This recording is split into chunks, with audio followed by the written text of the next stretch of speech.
Okay, Travis, it looks like we're currently live, so hopefully people will start tuning in. But um, for those of you that didn't get to watch our show last week, I just want to let everyone know kind of what's going on here. Is we talked about the AGM Varmint and the AGM Rattler 256 lines. That's the newest um, thermal lines out by AGM, and I got with me Travis Shelton here from Santa Claus Optics.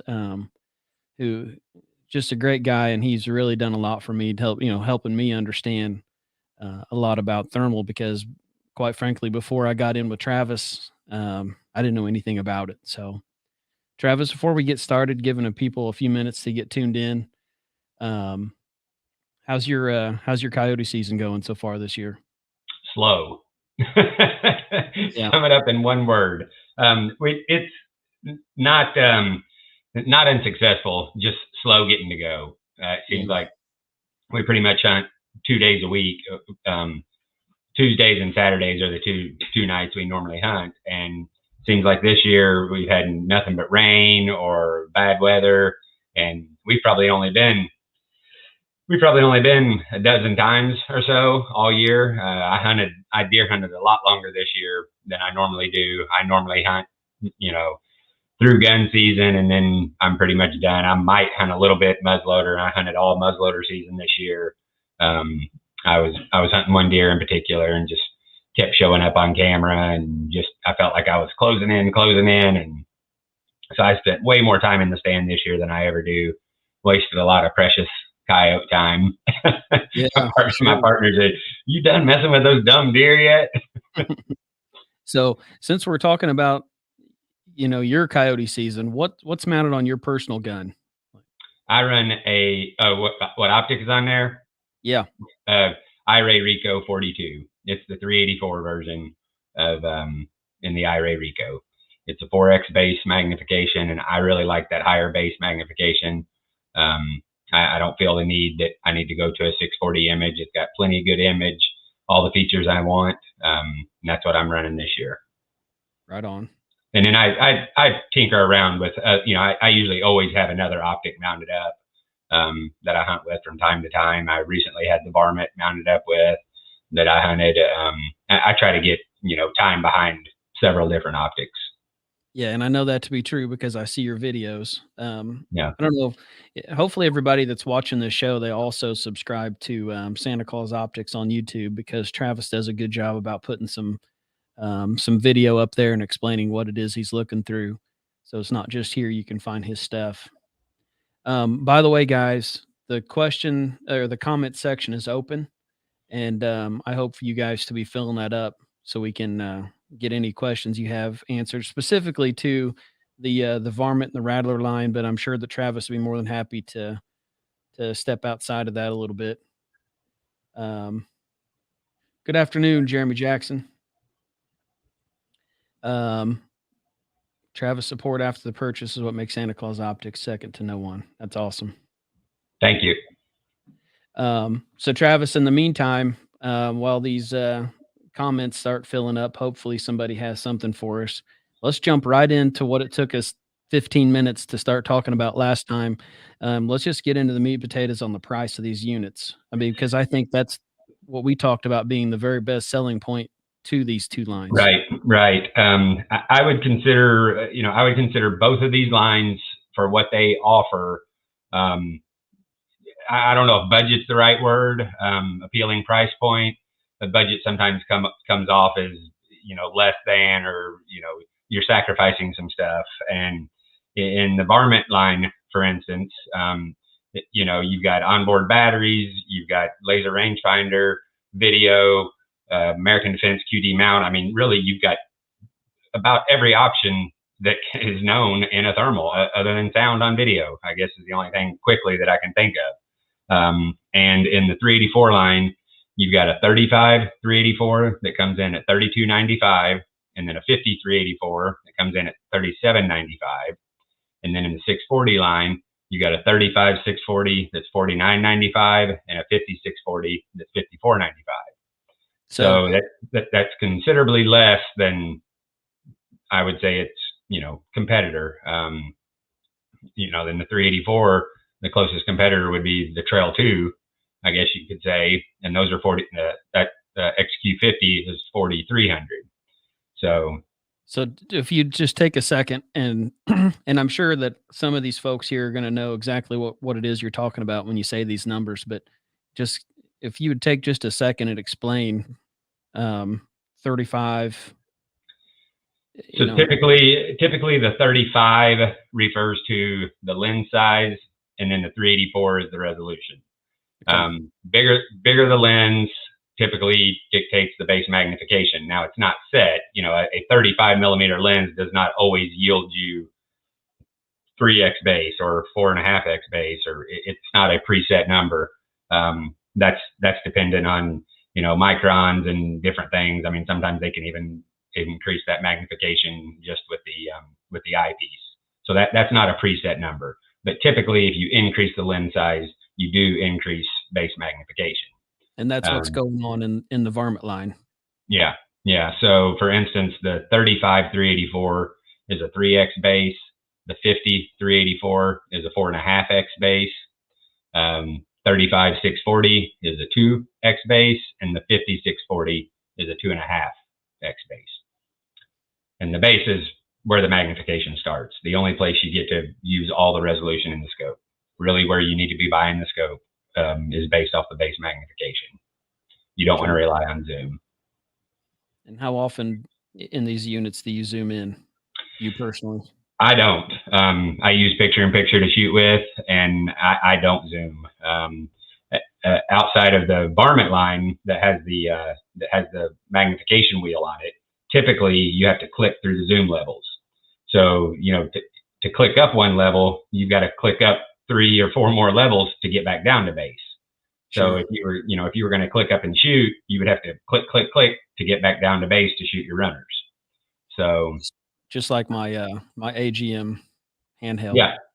Yeah. The Varmint is a little different than some in the event that it has a magnification wheel on the side that you can roll it up. So you could roll it up, take your shot, and roll it right back down. So that is maybe an option. You're still going to lose resolution on zoom, but for shooting, it's fine. I mean, I think the zoom on a scope is okay. Personally, I think the zoom on monoculars, scanners is about useless. I don't know. I don't know why anybody would zoom a scanner. I always tell people, if you can't identify it on base magnification, zooming is not going to help. Agreed. Yeah. Totally agreed. And then the price on the 256 line. Now, these are a great entry level option. The 19 256 is a 2.5 power base, and it's $12.95, and the 25 256 is a 3.5 base and $15.95. So, and both of those optics are 100% usable out to 200 yards. I mean, obviously the 3.5 is a bit more usable at that distance, but not quite as usable up close. So that's where you've got to really figure out, where your average shot distance is and which base magnification is going to work best for you. Are you more in that 150 yard range, or are you more in that 100 yard range average shot distance? But they're both exceptional. I mean, there's been a couple of other videos posted on YouTube with showing the image quality, and guys, it's usable. It really is. It's sub $2,000 price point. Yeah, that's pretty awesome. And hopefully you guys are going to go back if you didn't already check it out. The last video that Travis and I put together, it's on our YouTube channel. I think Travis has shared it around a few places too. But we actually showed some video that Travis had made with which models? I know you did some with the 256. Which one of the Varmint? So the videos was with the Varmint 50 384 and the Rattler 25 256. So those are the two videos. So it was the 4.5 power base 384 and the 3.5 base 256. Pretty awesome. So you can tell I like the higher base magnifications. Yeah, absolutely. There's one for you.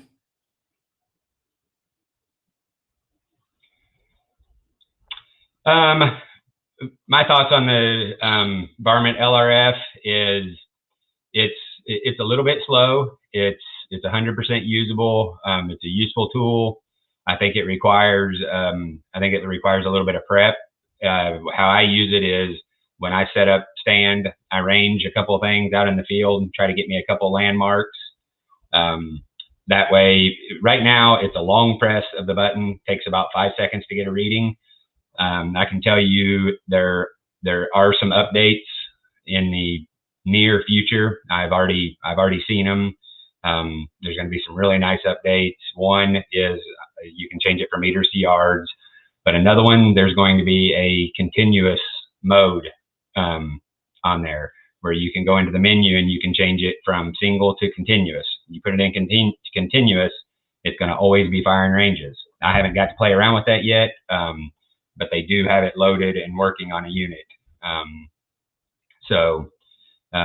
I think that'll really help that. There was also going to be talks about changing the button to a single press, and I think that'll help. The continuous mode reading, the Rico has that also. That's kind of a double-ended sword. You know, it does use extra battery. So do you really need to be sitting there firing it the whole time? You just have to weigh that option off and see, you know, what would work best for you. And then I have experienced it having a little bit harder time cutting through fog. We've experienced some bad weather here lately, and you know, customers have had problems with them cutting through the fog. But on a clear night, I was able to get ranges out to 300 meters. So that's really the distance that I'm concerned about is, you know, inside 3. I want to know when they're inside 200, but that out to 300. You got to play with the 256 that he bought from you to put in a raffle. He was pretty surprised by it. That's great. Yeah. It is a very capable optic. As far as you know, there's really nothing that you would compare to this in that price bracket. No, I have not personally seen or handled anything sub $2,000 that is, you know, that's even close to this. It's really great. So since I brought up a couple of updates, I'll just go ahead with the others. So one of them was changing the yards to meters. The other was to have the continuous ranging option. And then another one was when you're inside the zeroing profile and you freeze the frame before you go moving your reticle, you can actually zoom it. So you can drop down. There'll be another line you can drop down and you can zoom in so you can really fine tune that reticle. So they're listening, guys. You know, I really feel like they're doing a good job trying to meet the demand of what we're asking for. So I like to see that. And so it also has picture in picture. Yes. Yeah. Both of these optics both have picture in picture American Defense mount. You know, which is that alone typically, if you buy that separate with other optics, is a $200, usually a $200 add-on. So that comes with both of these. Pretty awesome. Hopefully you guys are going to chime in and ask some more questions here. We don't get to have Travis's time very often, so when we do, we should utilize it. We have 15 people watching between YouTube and Facebook, which is pretty cool. So what is the magnification of the picture in picture? It's double base. Double base. Okay. Yeah. So unlike the Pulsar is the only one out of all of them, AGM, Bearing, iRay, that you can independently zoom the picture in picture. So all the other ones is just double base. So, you know, if you've got a 3X base, your picture in picture is going to be 6. If you bump the base up to 6, your picture in picture is going to be 12. Gotcha. So it's double base. Which makes it really good. I've never had a scope or anything that would do that. So that was kind of a beginner question for me. But Michael Stokes here, he said something that you brought up in your in our recording that we did the other day. That when you get out of the truck, you always try to range a few landmarks before you start hunting because of the time you'd spend on trying to range. So Right, right. oh, here's one for you. So I personally don't have a ton of experience with clip-ons. A lot of people start in this, in this with wanting a clip-on, and for the reason that they've already got a daytime setup. They want to buy a clip-on thermal, throw it on the front, go night hunting, take it off, go day hunting, throw it back on, go night hunting. That's not really how it works. So unlike a true night vision clip-on device that you're looking through the device, still aiming at your actual target with your reticle, a clip-on thermal, you're actually aiming at a screen in front of your scope. So if that screen is not clipped back on in the exact same spot every time, you're aiming at a different spot. So essentially, you have to re-zero it. Now, some optics do have functions that you can move and match up your reticles. Still, it's kind of like taking a scope on and off. Me personally, I like to mount the optic on the gun and leave it. And then also, clip-ons are more expensive. Sometimes they're $400 or $500 more than the equivalent dedicated scope. Well, at that point, you could buy the scope and go buy a $400 or $500 AR and throw it on it. We're not talking about needing precision rifles to shoot coyotes out to a couple hundred yards. I mean, any run-of-the-mill 223 AR will get the job done. Really, I mean, you can usually pick one up for that kind of money. So to answer your question, I personally don't have a ton of experience with clip-ons. I haven't dove into that market. A lot of times they require all kinds of different adapters to put them on and fit everybody's different size scopes, and it's just not something I've gotten into. But the clip-on market is changing, and in 2022, there's a few new clip-on devices rolling out that I probably will be playing around with. So it is something that's evolving. How readily available are these scopes? Are they something that you're going to have in stock about, or the clip-ons? No. I'm talking back to the Varmint the Rattler. Oh, I'm currently very low on the 256s. I've got another order of the Varmints coming in this week. I did run out of my first batch. They've been pretty decent this year. Not like last year. I tried to plan ahead a little more than you never really know what from year to year what the market's going to do, but I tried to plan ahead a little bit, and it's been a little better this year than it was last year. So right now they're pretty available. Right on. Now, Amos has a question here about a scanner. The best scanner that I carry, I would say, is the Pulsar Helion XP50 Pro. If you just say what's the best, now that's not the best for everyone's budget. I feel like the best budget-friendly scanner is the Taipan line. I feel like they're just an awesome line for sub $2,000, $1,295 to $1,895, and they're very capable. But the XP50 Pro is probably the top dog when it comes to scanners. I bought my little Taipan off of Travis, and little thing fits right in my hand. It's been pretty awesome. Just yeah. The Helion Pro is the best image, but it's not the best size and weight. I use the Taipan a lot just for messing around, just general stuff. But then when we go hunting, I carry my Helion, and God, I complain about that thing dangling around my neck. God dang, this thing's heavy. Yeah. Kids wanting the price on your XP50? They're $39.99.97, and that comes with a free battery. Awesome. There is a new scanner coming. I'll do one of those I'll do one of those blurred images. That's all you get. That's all we get. That'd be awesome. Oh, is that something that's gonna be coming out real soon or no? Yeah, it'll probably be next month. Is this a budget scanner or is it a No, high end?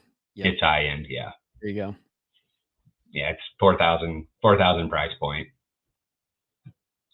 but I'm sure it's uh it's got something that's totally different than we've ever seen before.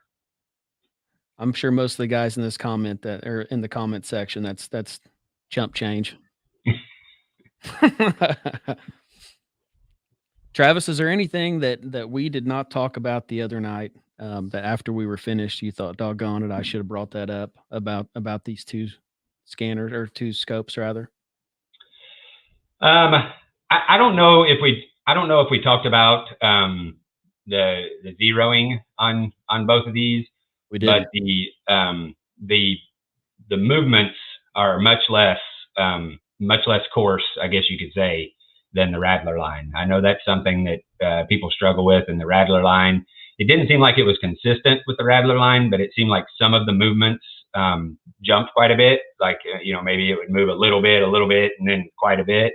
And guys would be on this side of the dot, and they would move it one click, and they would be on the other side of the dot. These, both the 256 and the Varmint line, are less than an inch at 100 yards. So they're both sub. So the different models, the 35, the 50, 384, and the 35 and the 50, 640, all vary a little bit, but they're all under an inch, which is completely acceptable. If I'm within an inch of my aim point on a thermal coyote setup, I chalk it up as good. Yeah. Yeah, we didn't discuss the zeroing, and actually, that's one thing I did think about, after we finished up the other night that we didn't talk about that, so that's a good thing we Yeah, brought. I know that's one thing with the current Rattler line that some guys, I see a lot of chatter online at different times that people saying they can't get a good zero. There's a couple of different things you can do to combat that. I normally tell people if you got a 3-inch jump and you're an inch and a half, which would be a maximum an inch and a half away. I mean, I've heard guys say they have 4 or 5-inch jump, which would put you 2 or 3 inches away, which is too much. Maybe take the optic off and put it back on. That might move it just enough, an inch, to put you within an inch and a half or something. Sure. Sometimes just simply taking it off and putting it back on can bump you over an inch. So that's something you can try. I've heard of guys doing a restore and it helped. So Cool. It's something I don't know anything about, so. What about this current update on the Rattlers? I don't think I've checked into the. I did see somebody. I did see somebody online on Facebook the other day say that they did the most current Rattler update and it fixed theirs. So I haven't confirmed that yet if that did change the movements, but I know that was something they were working on to try to get that resolved. What's the customer service like with AGM? It's been really good. I haven't had any problems. I know they've got a lot going on right now with rolling out these new products and shot going on and stuff, but they've been very good to work with. That's always something that comes up. Yeah, Or somebody's gonna spend some cash. yeah, it is, and the thing is I'm always here to help with that if need be. I typically don't have to step in, but if I ever, if you ever needed me to, I'm more than willing to do that. I mean, I tell people a lot of times when people buy stuff, they say, well, if I have a problem with it, do I bring it back to you or do I send it in? Ultimately, it's a manufacturer's warranty. It does have to go back to the manufacturer to fix it. I've had people say, I don't want to mess with that. I'll bring it to you. That's fine. If you want to bring it to me and let me send it in, I'll absolutely do that. It prolongs the process. I've got to send it in. They send it back to me. I've got to get it back to you. But if you don't want to mess with it, I'll do it. Or I'll reach out to them and, get an RMA for you if that's, if you don't want to mess with it. But typically, I send the information to get the RMA. Customer sends it in. They send them an RMA, and the customer sends the product back. But if I need to help, I absolutely will. Awesome. Well, it looks like that's all we have, popping up in our comment section. So, I must have done an exceptional job explaining those things. yeah. Oh, of course they're gonna roll in. He's talking about his Taipan battery being bad.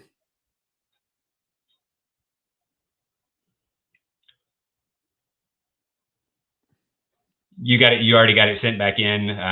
They'll get you a new one back out. I know. I am waiting on all the models of Taipans right now, so they're probably waiting on the next shipment. I've had an order in for probably about 2 weeks on 15s, 19s, and 25s. So I'm sure they're waiting on a new order to come in, but they'll absolutely get you taken care of. Right on. Yeah, I think Travis, I think we did a good job the other night, and nobody needs to ask many questions tonight. But um, again, guys, this video is going to be up, and we'll watch the comment sections. And if anything happens to pop up, I'll make sure that Travis finds out about it and is able Yeah, to and get. if you guys have questions after the fact, I can always be reached 812-686-3571. Give me a call. If I don't answer, I'll call you right back. Shoot me a message.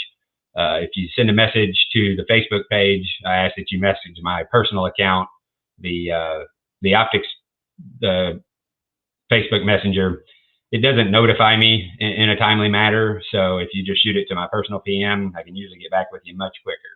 So, or just pick up the phone and call. Yeah, Travis is pretty good about getting back with us. So again, those of you that tuned in tonight, we appreciate having you on, and we'll keep the comment section open here on our YouTube and Facebook. So if anything pops up that you guys want to know, shoot a message. If Travis doesn't see it, I'll be sure to tag him in it, so he will. Travis, thanks again for setting some time aside for us tonight. We Yep. do appreciate it. Hopefully, these guys will start ordering these scopes and wipe out your inventory.